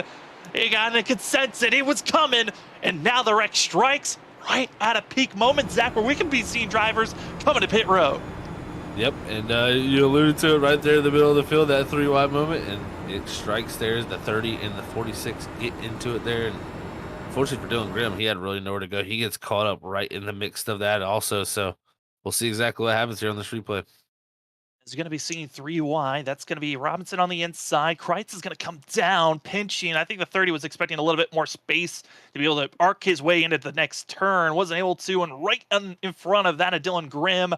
Grimm tries to whoa up, and then there's going to be that of McNally, Derek Offerman trying to avoid, and they do a great job of getting down below and out of the way, and the majority of that wreck is going to be the driver that's had the most passes and movement here tonight. The 46 is Zach Kreitz. Yeah, just unfortunate there for him. And like you said, I think the 30 thought he was going to get a little bit more room there. The 46 kind of crowds him a little bit, and that leads to that incident. And with this timing of this caution here, I think pit road is about to be super busy. I think if you're going to go ahead and use that last set, I think you got to go ahead and burn it now. If you're a driver farther back, though, I do think you could be looking to save a set possibly here to try something here if we get a caution later, if you think, you know, this race is not going that well for you. But if I think you're a driver up here in the top 10, top 15, you got to come down pit road. Zach, we have some drivers in the middle of the field that might be put in some bad spots. They're pleading for their case to get a black flag removed. That's Kyle Bowling as well as Ryan Lynch. Both drivers at the timing of that yellow had to dive down and had an illegal entry into pit road. And I mean, unsafe exit out of pit road when they were trying to avoid, which gave them a penalty, a black flag, and it looks like that could be cleared, and it is cleared as drivers hitting pit road. Yeah, everybody going to hit pit road here and try to get their service done. And the one thing that, you know, I've seen is that Sarton here is going to stay out. So that's different teammate of Essery, so a little bit different call there. Also, Ken Campbell there, I think, wow, Kyle McCoy again slides through his box, guys. That is the 3rd time tonight. That's huge, especially on the fact that there is a lot of drivers that could be trying to steal some positions from the 7, because there's some drivers that are going to go with 2 tires. Some drivers might just miss their box. There's a lot of different strategies to be thrown out, and Kyle McCoy, instead of just falling back to that of 6th or 7th position, he's now going to be back mired in the middle of the field for the 7. Same going to be said, though, for that of Ken Campbell and Chris Essery, because that of drivers that decided not to come into pit road are top 12 deciding on, top 11 deciding on that. Kyle Bowling had to do a drive-through penalty, but that of Brandon Pierce, 2 tires only for the 38 machine. That is an interesting call. If 1 set left, 2 tires only, you know, maybe feeling that will help him here. And I mean, you know, at the same time, 2 tires sometimes can help the balance to where you think it could possibly loosen the car up. So I've seen 2 tires actually work on it pretty well here, and supposedly from what we've heard from drivers coming into tonight, that the balance of this car is pretty tight. So hopefully maybe that's what Pierce is going for here, to look for a little bit of speed with the 2 tire change. And also going to be having the track position, as we're going to go for a very quick side-by-side. You won't miss a thing. We might not be back once we go green, but like I said, you won't miss a thing. We will be right back for racing action here on that of the Stars and Stripes Racing League on Freaky Fast Broadcasting.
Welcome back, ladies and gentlemen. You didn't miss a thing, and well, good thing you didn't, because it is chaotic on track. We are back to green flag racing, and you've been watching it 2, 3, almost 4 wide at times, and it's Brandon Pierce leading the way. He went with 2-tire strategy, and it's working out. Let's go 4 wide for 4th place. It's on. Who wants it? It's going to be Kyle McCoy, Scott Rickard, and others, but the fresh tires versus the new. Will Bustler gets contact. Oh, and they hold on for now. My name is Zach Dyer. With me is, we got Zach Hall with me.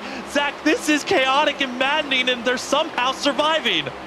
Sam, I feel you, man. I'm right on board with you. I forgot my name, too, because this is just some of the best racing action we've seen all season long. I mean, everybody trying to find any little gap. They're possibly going to be looking to go 3 wide here again. Is Medlin on the bottom. He's really liking these cautions that allow him to get back up in the mix as they continue to battle. The new tires, though, are going to need to do something. Brandon Pierce, he's got out front and really pulled away here, and he's been able to get away a good margin on those new tires here, but they're going to be storming up to him.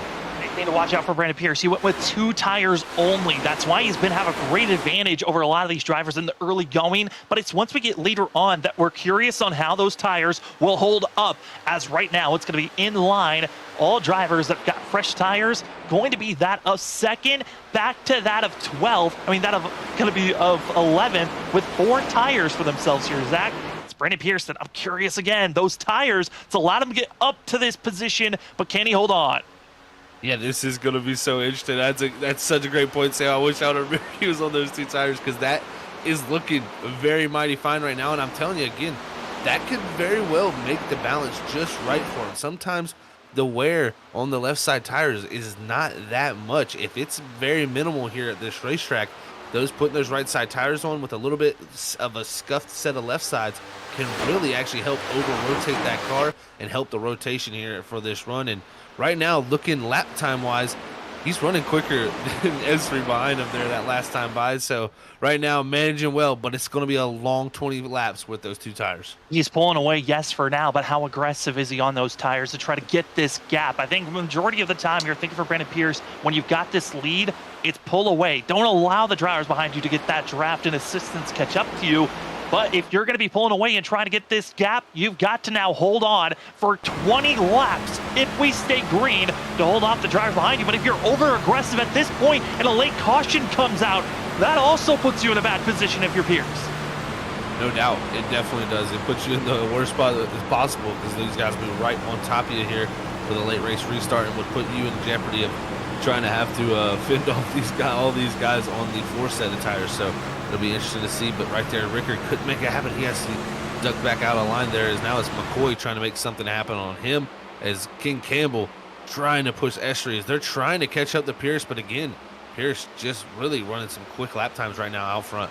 And the big thing that's going to be helping Pierce is the fact that these drivers behind him are starting to get racy. That of Kyle McCoy and Scott Rickard. If they're not in line, they're not catching up to that driver ahead of them, and they're going to be losing some ground for themselves. But for Chris Esri, you look at the pattern the last 2 seasons, it's looking good for the 10 to win here today. The last 2 races, the driver that's led the most laps wins the race. That was Dylan Grimm back in season 3. Then last season, it was Kyle McCoy that did that. And both those drivers led over half of the race. This 10, he's done almost that here tonight, but he's being passed. He's being shoved back into dirty air. And Chris Esri, he is falling into some issues. Yeah, getting passed by King Campbell. King Campbell had enough. He made the pass around the outside. Ooh, McCoy low into the wall. It's going to check him up out there and let Glass get a pass probably on him. But, man, King Campbell now with the clean air. He gained a little bit of time still, and Brandon Pierce was still making that pass. We'll see. Can he close that gap down, or will Brandon Pierce continue to hold on? As right now, Grattan trying to get to that outside of McCoy. And Jason Grattan, who's been involved with other incidences before, he's done a great job to recover. Same with Andrew Medlin. Both those drivers were involved with wrecks earlier on. As we take a look here at the telemetry of how these drivers, between our leader, that of Pierce, back to that of 2nd place runner Ken Campbell, and the numbers look good for Campbell to close in this gap, but it's still 9/10 is the difference. It's not shrinking by much, and it needs to be more.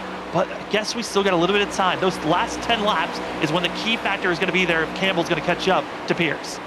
Yeah, and that time a little bit slower, a couple hundred slower than Pierce was Campbell. So Pierce continuing to do an excellent job. 31st starting position here tonight.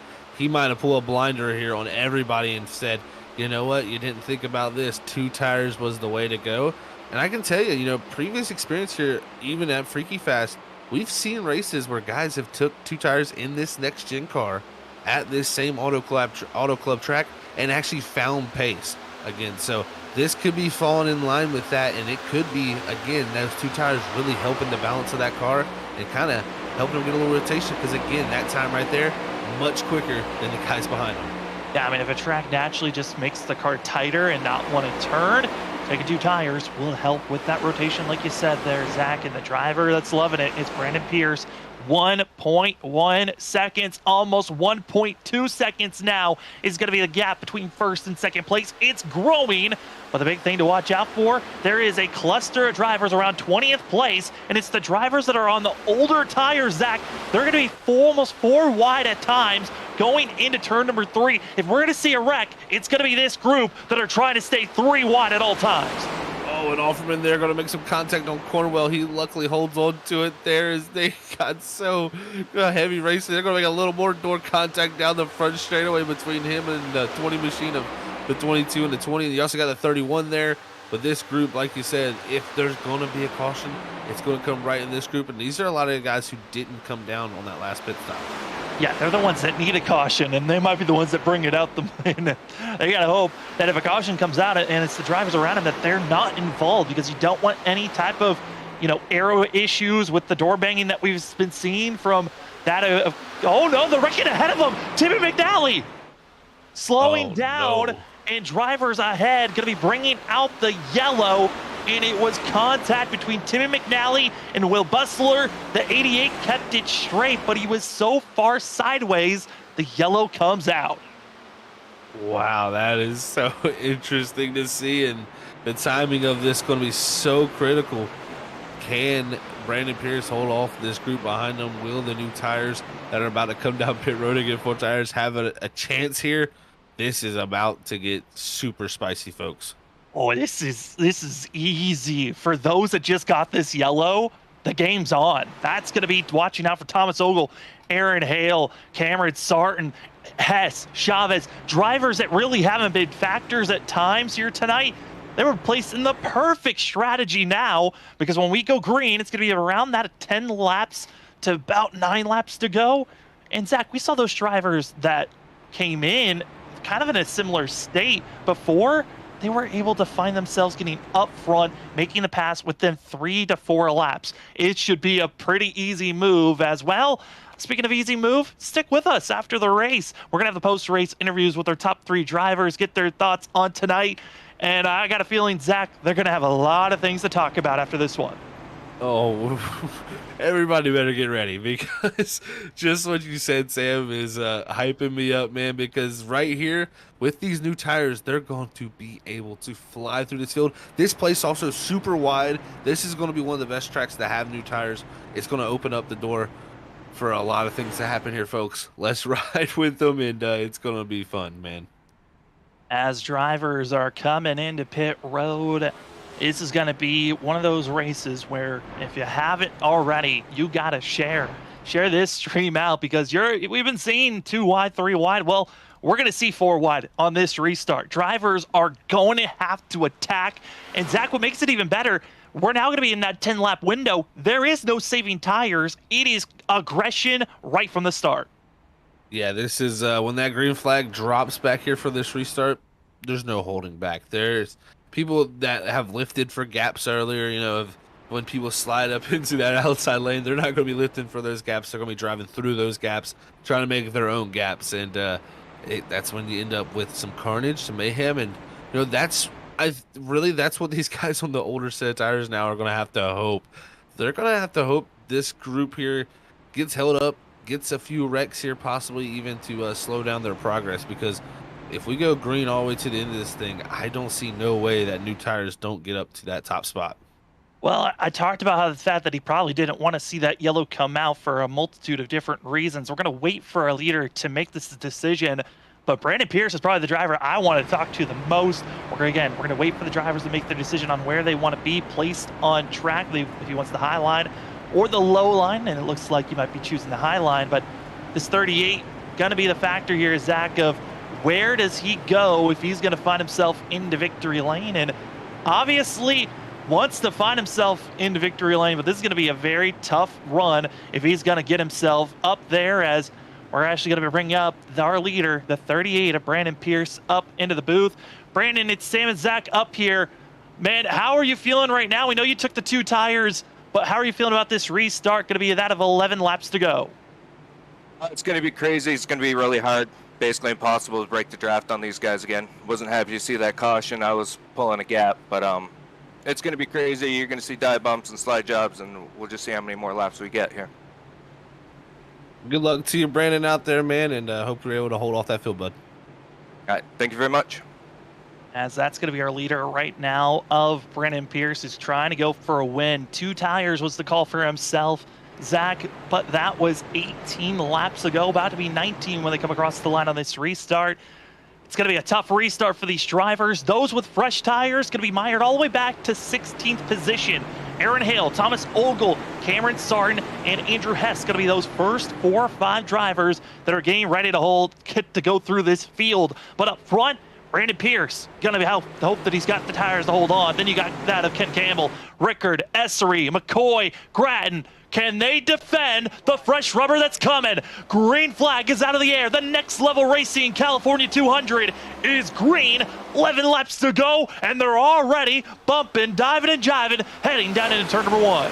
You're definitely not going to want to blink here, because you're going to miss something happen. This action's going to fly at us here as Pierce is launched out of 2. He's got a great, excellent start, exactly what he wanted to do, but the new tires trying to come through right now, bottlenecked by the older ones. First driver that's on those fresh rubber that's going to come all the way through is going to be that of the 86 of Thomas Ogle. Everyone else behind is going to try to follow that lane, but Ogle is trapped on the inside. They're going to be 3 wide at the moment. Up front, they're singly filing and trying to pull away and have the big enough lead to hold off these drivers. 10 laps to go. Ogle, tap contact into the grass. We stay green as they're smoking, and there's the yellow as they're wrecking through the front stretch.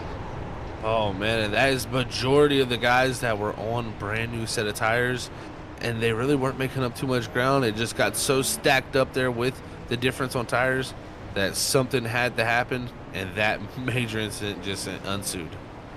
That's a lot of the drivers that were there are favorites to watch out for as you take a look at this replay. And I talked about the fact that 3 wide's crazy. Well, 4 wide isn't the way to go, as the favorites all get to one another and then coming scraping down right in front of Kyle Bowling, who's trying to whoa up the best that he can for the 44, but he goes straight over, corrects into the outside wall in front of other drivers. And I'm looking at the field. I think the only drivers that really got their way through, that of Andrew Hess, is going to be clear. I think that 54 might be the only driver that didn't get any contact, maybe even the 55 of Copeland, but Copeland was involved with other incidences earlier in the race. Yeah, Andrew Hess is the only driver that make it through that pit there at lap 87. So, or of the front group there, like you said, other drivers around him have already gotten incidents earlier in this race. Man, and Andrew Hess luckily misses out, but there we just show you in a blink of an eye that we felt like they're in prime position with the new tires, and that all goes up in smoke in that one little instance. Now it's going to be much more about, can Pierce hold off Campbell, Essery, Rickard, and McCoy here, because it's going to get pretty dicey here. Like Pierce was saying to us there before we we let him go. He's talking about that draft, and that draft is going to be tough to break, and he had broke it there before that first caution. Now going to have to deal with it once more with this next restart. And they got to retry this all over again, but it's going to be a little bit of a closer in aspect for themselves. And we've been watching this chaos. We've been seeing how they've been racing. We talked about some of our amazing sponsors. Well, we got one last one to share about. And honestly, we're watching this racing action. Well, if you want to be involved and get into racing action, you're going to want the best equipment. And if you're going to want the best, you got to go to the best. And that is Advanced Sim Racing. Advanced Sim Racing is the fastest growing North American racing sim chassis manufacturer, as well as digital motorsports equipment retailer. They've practically the eBay of sim racing. You go, you get your racing rig, as well as your monitor stands, your racing wheel, and you attach your iRacing iFlag and admin box, and you're ready to go racing on iRacing. If you want to go get yourself a discount code, though, at Advanced Sim Racing, use our discount code FreakyFast5 for 5% off. Zach, I would say for a lot of these drivers, they're happy to be watching. For some others, they're frustrated where they're at the moment. Yeah, you want to be personally, you know, up in those top 5 spots here coming down to the end of this thing to have a good shot at it. And you know, the group of drivers that got involved in that wreck probably felt like they had pulled the master class strategy. You know, there's times where you're like, man, we got him. This is it. This is going to work perfect. We're going to storm through the field on the brand new set of tires. And you have incidents like that happen, and it stops any progression of those new tires. And Hess, they're going to be in 14th, the first one on the freshest set of tires. We'll see what he's able to do. See how far can he charge up. There's less amount of laps now. It's definitely going to be a lot harder of a challenge for these drivers to drive on through. And also with these multiple caution laps like this is just allowing the older set of tires up front just to get even colder, cool down, and that really helps when it comes to this V7 tire model with this Gen 7 Cup car. That really helps when it comes to a tight race car. When you got very overheated right front tires, that's when it's very, very tight. When the tires cool down, you actually feel that more tendency of a loose sensation in the race car. So when these cautions like these happen, it should cool the tires down and help that tight sensation for the older tires, which in turn makes them a little bit better for, you know, firing back off. So we'll see what Hess can do from back there, Sam, but I don't expect him to be gaining too much with these older tires, especially getting multiple laps to cool down like this. It's just going to be interesting to see, can Pierce's 2 tires make the difference still? Drivers stacked up, they're ready to get rolling. And for those that are watching, type in the chat, who do you think's going to win this? Will Brandon Pierce get it done? Who went with a gutsy call, 2 tires when he came into pit road, allowed him to be up front in the best scenario. Could it be Ken Campbell looking for his 3rd win of the season? Chris Essery, who's led the most laps here tonight, who based off of the pattern should be the driver to watch out for? Or could it be the underdog story of Andrew Hess and Randy Cornwell and Patrick Hastings that are going to find themselves with the fresh rubber back in 14th, 15th, and 16th? Well, it's time to find out. The pace car lights are off, getting ready to pull off. Gonna be 6 laps to go here at Auto Club for the Stars and Stripes Cup Series, Season 5, race number 6. It's on. Who's gonna get it done? Well, it's time to find out here on Freaky Fast Broadcasting. We're green. Brandon Pierce on the loud pedal, but not as big of a gap that we've seen him get before. Yeah, a little less of a gap this time, but still enough to be able to have a clear lane entering 1 and 2 and have a little bit of something to work with. But, oh, man, the run is coming from behind as they're racing hard. It's going to be Ken Campbell sliding up in front of Rickard, but Pierce trying to pull away as the caution flies back on the surface. Caution flies and his drivers further on back that found themselves getting sideways, but once again, not bringing out the yellow. It's been kind of the trend here tonight, Zach, of drivers getting bumped, pushed around, with the yellow flag not coming out for those drivers behind. As you see the slow moving vehicle, that's going to be Doug Pierce, who I believe might have lost it on his own. Yeah, I think he did there. Got a little bit loose on this entry here, as we'll see this freaky fast instant replay. I think you'll see exactly what went down for this 39 machine. Just that, what I like to call death wiggle. It's just when you get that thing going left and right, and oh, that just almost even seemed like something went wrong with maybe even putting it into a different gear. Something definitely went down there, but he's trying to hold on to that car at that point and just right here sideways, and it just hooks right. You can see the front tires grip up and just going to take a heavy collision with the nose, break the right front tire, and from there, Doug Pierce is going to be on pit road trying to get a lot of damage fixed here in the closing laps. If anything, that's actually going to help out Brandon Pierce with having another caution that's going to hold off Andrew Hess. And Hess only able to gain that of 3 positions up to 11. It's going to be the 54. But I got to say, Zach, for that of Andrew Hess, he was flying on the outside, but then got boxed in and almost, I thought he was going to be the catalyst of where an accident was going to happen. Drivers hold on, but we have to stack up and try it again. Caution number 7 is out. And now the eyes are on. Is this going to be a regulation inside of our 100 laps, green-white checkered, or will we go into overtime? We keep our eyes again on that ticker.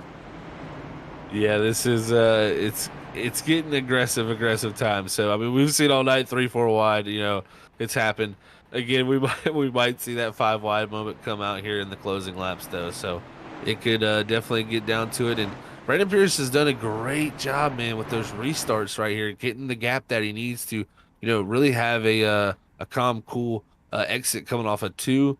But man, all it takes is one little time for someone like Ken Campbell, Scott Ricker, Chris Essery here to time this restart right, get the run they need, and set something up here. So Pierce going to have to try everything in his power to hold him off. But I tell you what, even if he doesn't get the win here tonight, it's going to be one heck of a drive from that driver from 31st now up to 1st. I don't know why, but the sensation's starting to kick in. I mean, Zach, we think back to other Freaky Fast broadcasts we've done recently, throws back to that of the ISRC Homestead race, where we got to see our leaders wipe each other out at Homestead on the white flag coming out of turns 3 and 4. He also touched on, Joey Logano in that of seeing Danny Hamlin wiping each other out for seeing Kyle Busch stealing some wins. I just have a feeling we might see that similar state of a driver trying to go full send underneath this 38 on the white flag, exit of the corner 4, and just drive this 38 up the wall that someone else behind might steal a win. It just has that feeling here tonight that someone's going to steal this win from Doug Pierce. I mean, from that of Brandon Pierce. And Doug Pierce certainly has put these drivers in a tricky spot because we are going to be having it inside the regulation green-white-checkered attempt. Yeah, this is going to be fun to see, man. And the nerves, you got to be there for Brandon Pierce here. And you got to think, like you said, that type of finish is very likely, especially if someone has a shot to do that going down into 3. I see someone sending it up the inside, trying to make something happen, and shoving that 38 as far up the racetrack as possible. And then from there, it opens up the door from whoever's behind to try to capitalize on that position and either go around the outside, go through on the bottom, or just have the run coming off the corner to beat them down the straightaway. So I'll tell you what, folks out there, if you've been enjoying the race so far, you're not going to want to miss these final 2 laps. It's going to be in a blink of an eye, but we're going to be calling it from here on out. Yeah, and drivers to watch out for up front. Brandon Pierce is going to want to get a good launch for himself to get the momentum. But the backstretch could be where he loses some of that time for himself as well. Back in that of a 12th and 11th place, Andrew Hess is quick. The 54 is on the freshest tires and the furthest up of everyone else. But if we get a yellow before we get the white flag, we will go into overtime. This is a green-white checkered attempt. If we get the white flag, the gloves are off, and it's all about who crosses the line first. Pace car is off. There we go. Green-white checkered attempt. 2 laps to go, and we're green for the Next Level Racing California 200. And Pierce, fabulous launch for himself. Yeah, immediately gets a great launch, then drops low, tries to get the draft to King Campbell to pull that side-by-side racing here into 1 and 2. The gap is there, but can Campbell clear the Tin Machine? He's going to need to do it if he wants to make something happen on the final 2. He's hoping to find a little bit more speed out of Andrew Hess. Not able to gain as many positions as he'd want, but he's up to 9th place. But up front, Brandon Pierce got to figure out how to hold off. Here comes the momentum of Ken Campbell. Campbell trying to get his 3rd win of the season. Chris Essery, he has the pattern of the last couple of seasons here at Auto Club in his favor. As here we go out of turn number 4. If we get the white flag, the race is on. Who's going to get it done? As it's going to be racing up front. Going to be that of Pierce getting the white flag. The race is official. It's on, Zach. Here we go. No more yellows. Will Pierce get it done? He's done a great job through 1 and 2 here so far, being able to keep the gap that he needs off of 2. It's still the same gap. They're still fighting side by side for a second. This is what he wants to see as he comes down the back straightaway. They're wrecking. Wrecking behind, but it's going to be watching our leaders up front. Pierce, he's going to be having that of over a 2nd gap lead of Hess. Hess, nowhere to be found. Brandon Pierce, 2 tires on his stop before. They're battling behind the 38 from 31st position to win here at Auto Club. The Next Level Racing California goes to the rookie of Brandon Pierce. What a drive, what a call to get the track position. And man, maybe even change the balance of his race car a little bit because he was lights out there, super fast coming down to the very end. Nobody could do nothing with that 38, and he just pulled it off here. Great job by him. Ken Campbell also going to be second. And then Kyle McCoy is still in third there from S3 in the closing moments. I mean, I was watching a little bit of Andrew Hess there at the end. That 54 was coming with a head of steam, but he went with the wrong decision. Decided to try to run the inside lane instead of the outside and was not able to gain any more positions. But for Brandon Pierce, the two-tire strategy there, Zach, I mean, it was a gutsy call, but when we heard about how tight this track was, when we saw that decision, it wasn't a complete just out of nowhere decision. It was a great call for track position wise that got him out of pit road first, and then he never looked back from there. Yeah, that's going to go down to be the call that won him this race. He got ahead of everybody, made sure he was the first driver coming off pit road with the freshest set of tires, and put himself in position to win this race. What a job. I mean, 31st to first, that's excellent, man. I mean, he's done it multiple times this season already, multiple climbs up through, but it's a race win here tonight at Auto Club for that 38.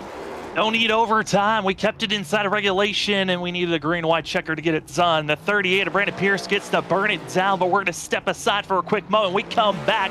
It's the post-race show here on Freaky Fast Broadcasting. We'll talk to our top three, Kyle McCoy, Ken Campbell, and Brandon Pierce, our winner, here tonight. We'll be back in just a few moments.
Welcome back, ladies and gentlemen, to the Freaky Fast Broadcasting post-race show. And forgot, we got to bring in 4 drivers, and that's going to be Dylan Grimm, going to be our special guest here this evening. Second biggest mover of the day, finishing 7th.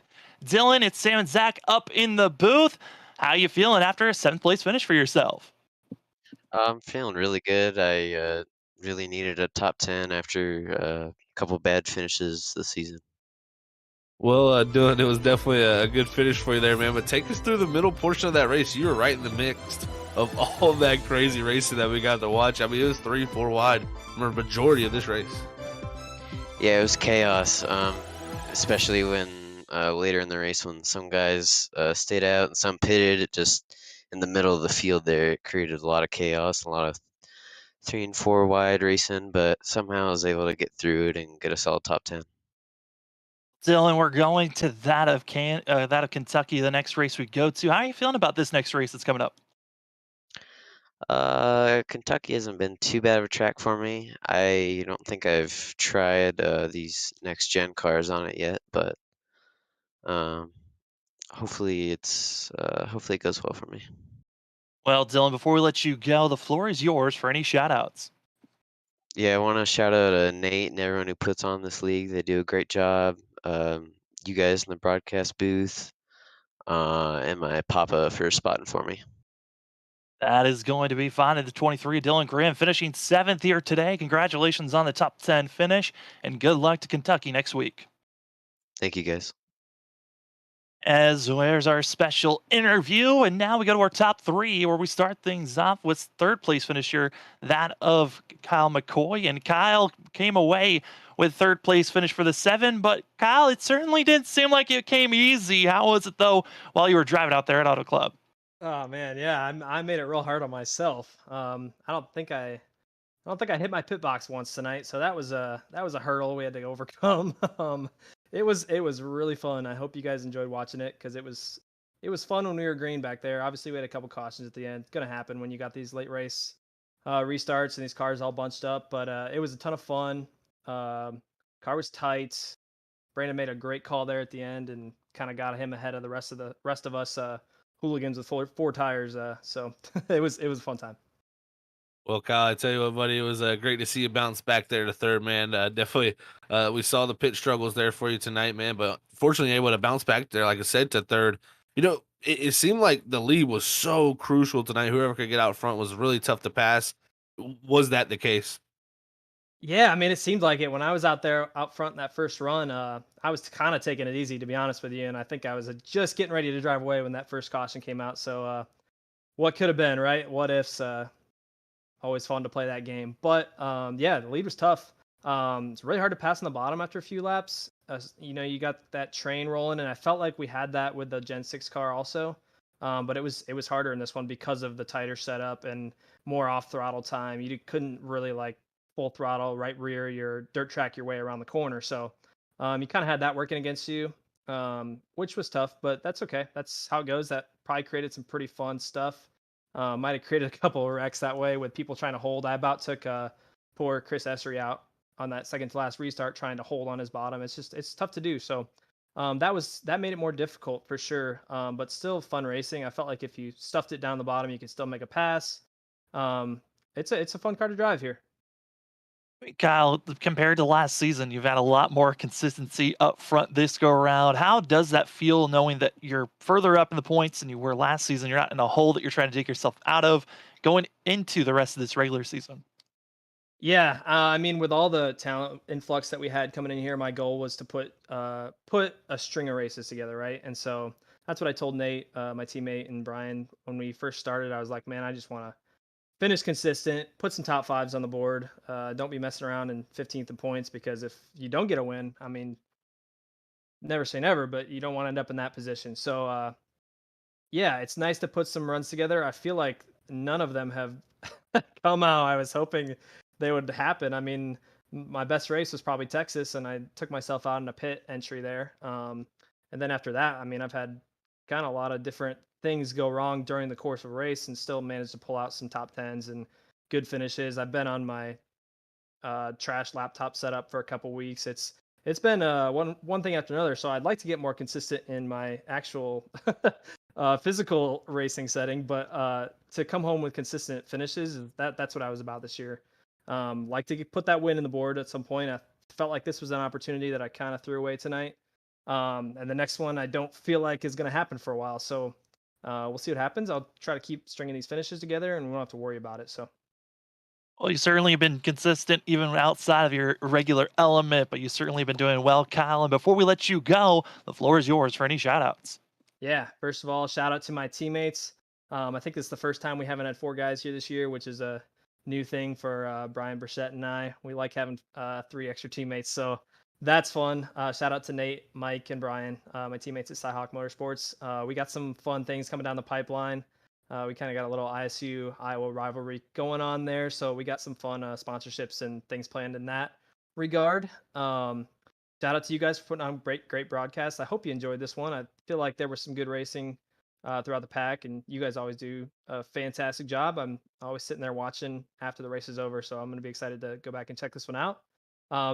A couple extra shout outs I got to give. My friend Jeremy allowed me to borrow his G29 wheel settings while my G27 was broken.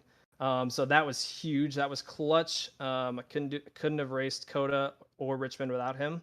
And huge shout out to Derek Offerman, who sent me a brand new, not a brand new, but it feels brand new, G27 wheel to hook me back up and get me back going. I was hoping to put it in victory lane without on its first run tonight, but came up a couple spots short. So huge shout out to those guys. I wouldn't have been here without those guys. These guys in this league are awesome. I love racing here. I said it multiple times tonight while we were 4 wide down the backstretch. So love it. Thanks to everybody who puts it on. Thanks to you guys putting the broadcast on, and thanks to all the competitors for racing clean and hard. I appreciate it, and we'll see you next week. Well, thank you for putting on the show that we get to cover, because that was awesome here tonight for us up in the booth. But congratulations, Kyle, on your 3rd place finish. And before we let you go, again, big shout out on that finish for yourself. But good luck heading into next week, and hopefully you can get a little bit more comfortable getting to your regular setup. Thanks, boys. We'll see you next week. As that was 3rd place finisher Kyle McCoy, we got a 2nd place where we find that of Ken Campbell for himself. And Ken Campbell almost had an opportunity to get it a win, but Ken, it just seemed like that of Pierce was too far ahead on every single restart. Oh yeah. He, I knew he had it for, whatever that last run was when we came in and get tires. He got so far out in front. I thought he was on old tires when we were battling everybody, and I'm like, sweet, I got past Chris, and it's smooth sailing. And then I saw him out there, and I'm like, that's gonna be a problem. And then on the restarts, him having the high line, I knew he was gonna have it every time. He did a fantastic job. I was trying to time the jumps, and he was changing it up a little bit. Essery, big shout out to him. He was pushing me fantastic at the restart every time, but there was just nothing you could do with him getting as good a starts as he was. Yeah, definitely some good starts from Brandon up front. But man, I tell you what, Ken, another solid run from you here again. Once again, getting the 2nd place finish, man. So congrats on that. But it seems so tough to pass the leader tonight. Was that kind of the case? It seemed like it took teammates almost when you got past there for that moment when Chris did. Yeah, we were running single file, but that's some of the hardest racing that I've done. It was really intense, and when Chris was out front and Cam was 2nd, I had a couple of opportunities to get some runs on Cam, but I didn't think I would clear him. And I knew, with them being teammates, that they were going to work together. And even if I did, it was going to be an issue, and I was going to lose spots to Scott because he was pushing up really hard. And Cam was doing a fantastic job. Like on the front stretch, he was splitting the draft between me and Scott. When Scott would go on the inside on the front, he was just playing that perfectly and giving Chris a lot of room.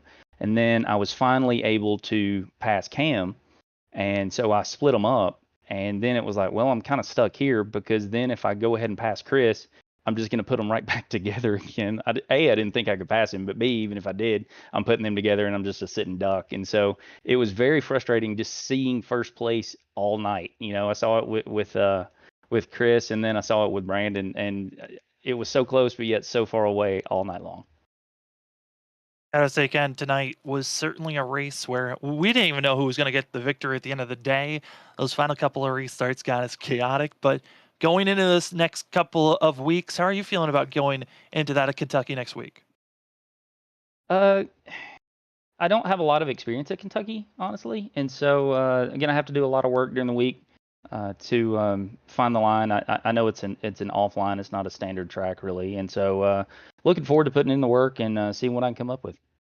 We're excited to see that as well. But before we let you go, Ken, the floor is yours for any shout outs. First and foremost, as always, thank you to my wife and kids for supporting me in everything that I do, and sim racing included. My mom and sister for their support and watching the broadcast. Everybody at Storm Motorsports.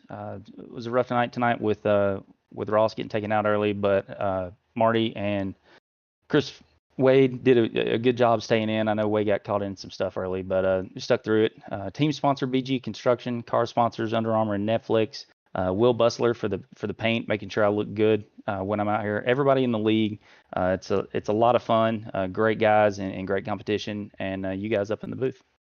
That's going to be Ken Campbell in the 15, coming away with a second place finish here tonight. Congratulations on that, and good luck heading into Kentucky next week.